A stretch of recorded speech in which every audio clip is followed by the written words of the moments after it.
Welcome to Manage to Engage, the podcast from clearandopen.com. Dedicated to the evolution of you, because businesses grow when people do.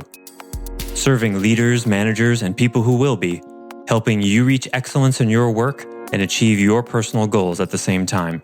Sign up for the free course at clearandopen.com.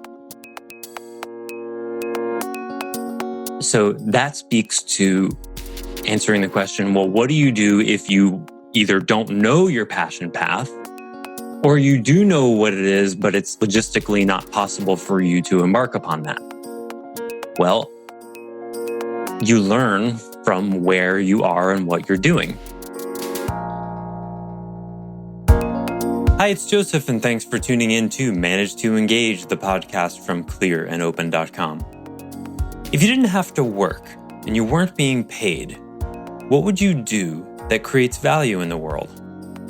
That's the question I asked at the end of the last episode, and it's the question that helps you find your passion path, or the day-to-day work expression of your values, whereby you serve yourself as you serve others with your greatest gift. And this passion path is half the equation that adds up to human fulfillment. So in this episode, we'll relate to passion path to the second thing you need to have clarity on in order to be fulfilled.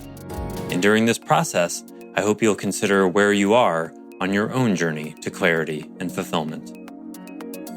I offer weekly member webcasts, online courses, and mentorship at clearandopen.com because it's my truth that with the right tools, anyone can eliminate the people, money, and time problems holding them back in business. And I share parts of these webcasts and courses on this show because I want to help you too.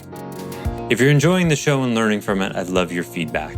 If you're listening to the show on an Apple device, all you have to do is open the podcast app, view the full description of this episode, and click the link to leave a rating and review for the show. Thanks so much for listening. Now let's start the show.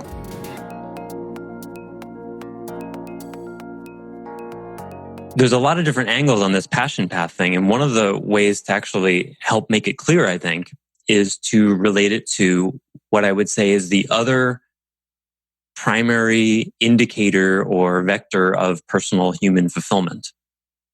I would say the ultimate in human fulfillment means you find your passion path, and what's the other thing that one needs to find? If there were just two things, what do you think the other would be? Any guesses? You know you've hit fulfillment when you've attained your passion path and your... Would it be goals? Well, goals would be, I could see inside the passion path thing, you might want to have some goals. But what I would say is that the passion path includes goals. When you've got the clarity of your own soul values, I love that you brought it up because it helps me talk about it. When you've got the clarity of your own values, and then you know the venue of expression, I think the goals will just arise on their own. Because the goals become an expression of your expression of that, if that makes any sense. You're going to want to take it somewhere. Just like if you bought a really awesome car, the car of your dreams, you'd have an idea about where you'd want to drive it, right? You wouldn't be like, okay, now what do I want to do with this car, right? It would just, okay, I'm going to drive across the country and I'm going to drive to the tip of Baja or whatever it is that would come with it, you know? Okay, well, the other thing I'm thinking of could be, I think would come with it as well, but like the personal relationships, I think you could have your passion path all day, but without that, you're nothing. You're still lonely. Specifically, what is the pinnacle of the best personal relationship? Love, yeah, right. The soulmate. The soulmate. Okay, exactly. So the passion path. Say again. I'm still looking for mine. So yeah. As am I. As am I. So it's useful to compare the two because they have a lot in common, especially the journey toward it. So the soulmate is also something that generally we don't arrive at very quickly. Just like our first job. It's highly unlikely that your first job was your passion path. The same way your first boy or girlfriend was probably not the love of your life. But it happens in both cases. Just not nearly as often as we would like or hope. But what does happen? Right? What does happen is with each intimate relationship you're in, you learn things. just like in each job you have. From the outside, inevitably we put our misconceptions and fantasies and delusions on it, right? This job / this girl / this boy, that's exactly what I want, right? And then we take it for a spin and then we inhabit it. And maybe we rise multiple levels into it. Maybe when we get engaged or promoted inside the organization, maybe we even get married. And then, after 5, 10, 15, even 20 years, sometimes it takes that long to realize, oh, whoops, I was wrong. So I'm someone, for example, who was in 3 long-term relationships with someone who is exhibiting a really specific quality that was a recapitulation of a way my mother treated me quite badly.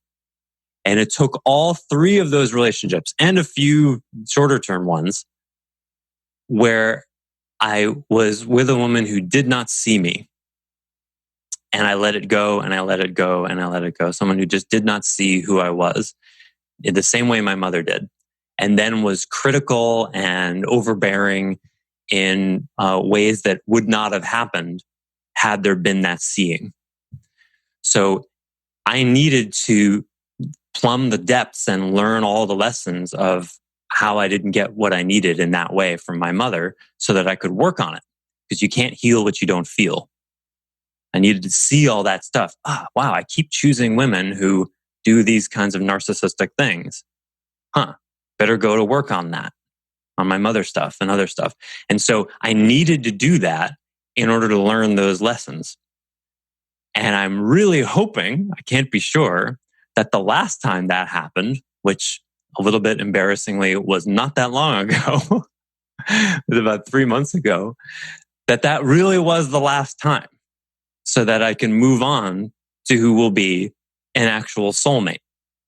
Because you see, all the women before that one were necessary sort of remedial aids for me to learn what I needed to learn.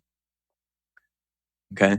So in the same way, the jobs that you get prior to discovering your passion path will do a lot of the same stuff. They will teach you things. So it's not that they are without value, far from it. They're necessary cobblestones on the path to the path. And so that speaks to answering the question, well, what do you do if you either don't know your passion path or you do know what it is, but it's logistically not possible for you to embark upon that?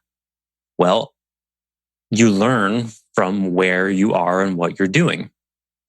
And the assignment that we're going to talk about at the end here is going to be to delve more deeply into what you think your soul level values are. Because that's where it begins.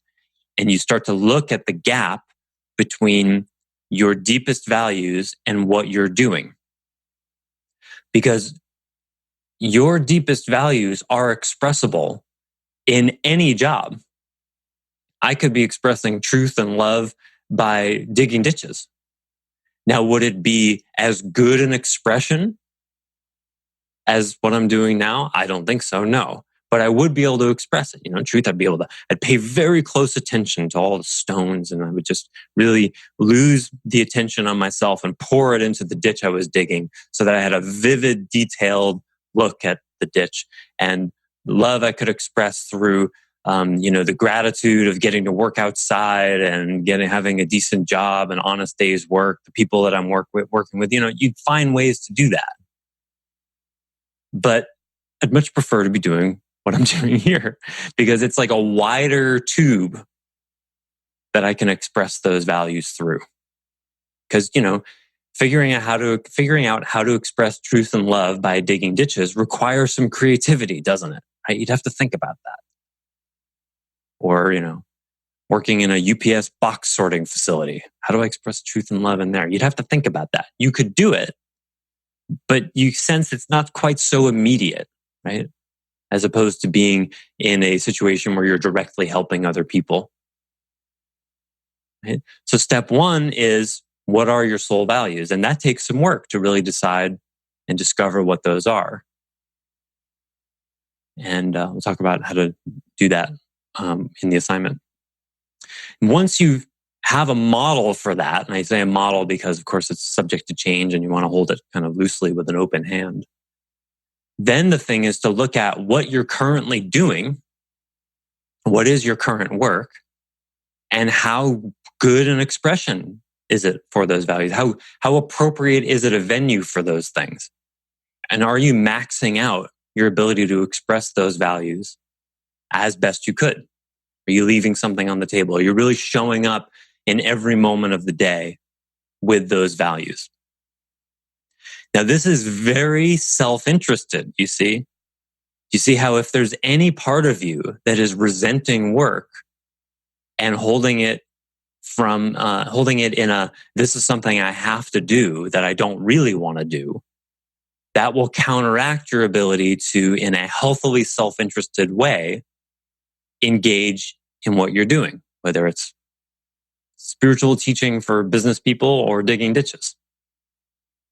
You have to start with how can this be a creative, expressive venue for me?